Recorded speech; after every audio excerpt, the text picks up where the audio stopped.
We always push the envelope by seeing, okay, just how much of a fuck you attitude can you have without going over the line on network television? And that was always the thrill of presenting him.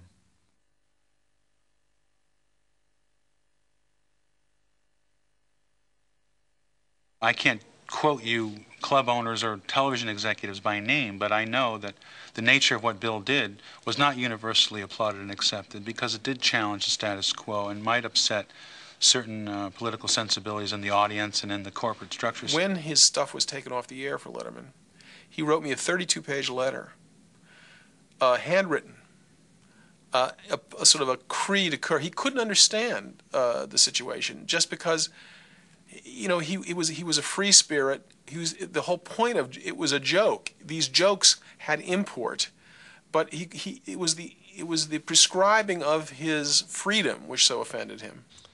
Well, our relationship with Bill Hicks came to kind of a peculiar ending, made all the more peculiar by the man's death. And I have personal regrets about how our relationship developed prior to his death. So it makes me doubly sad that he's now not around so that we can, I think, correct mistakes that were made on his behalf. So I feel a personal sense of regret regarding that.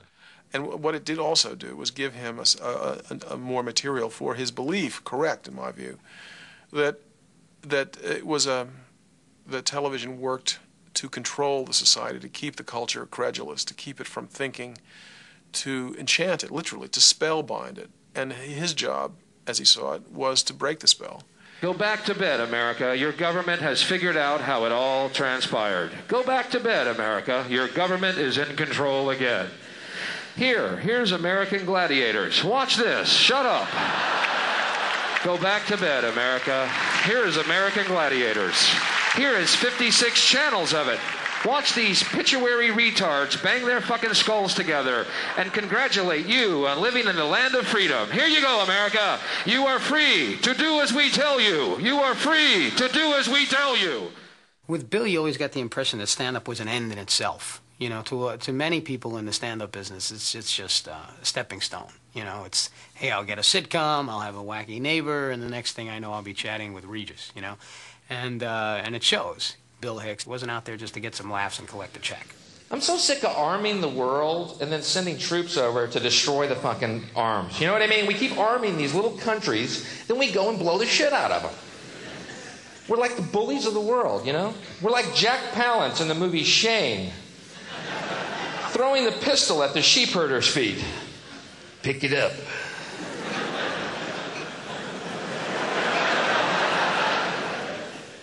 I don't want to pick it up, mister. You'll shoot me.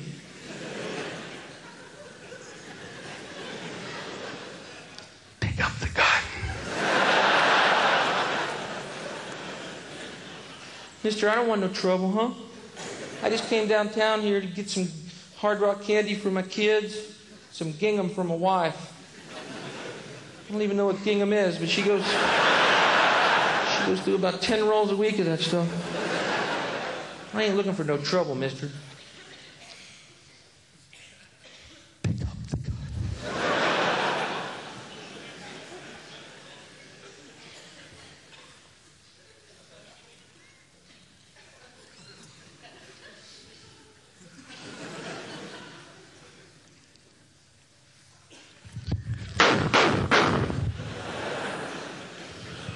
You all saw him.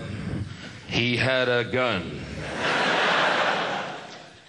I think his message came from his feelings and his observations of what was happening in this country, and I think he was determined to try to make some changes through this medium.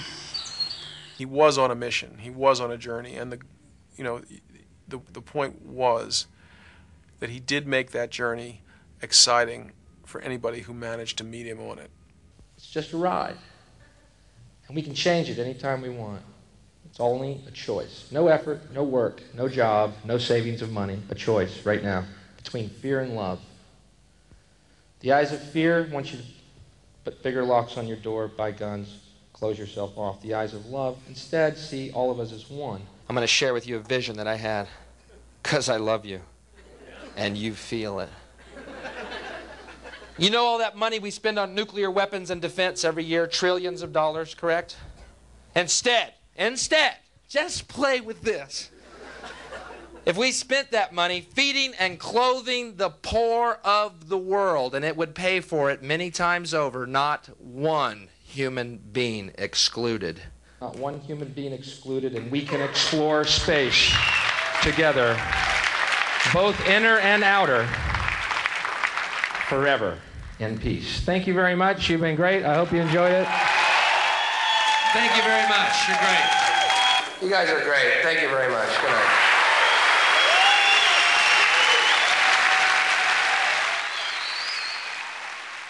It would have been a wonderful thing to see him as a sort of a 60-year-old curmudgeon, like still smoking and drinking and looking terrible and talking about losing weight and never doing any of those things.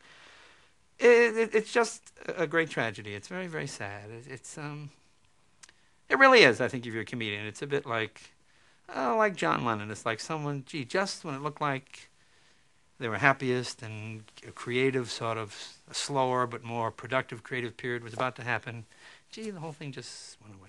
And I have to say, I know Bill has ascended and God has opened his doors and said, I am so glad to see you. I've been missing you. You know what I'm saying? It's like God called his child home and told him to come on in. It's time to play, and you can have the best time, and you can be who you want to be right here and now, forever. There's no censorship in heaven.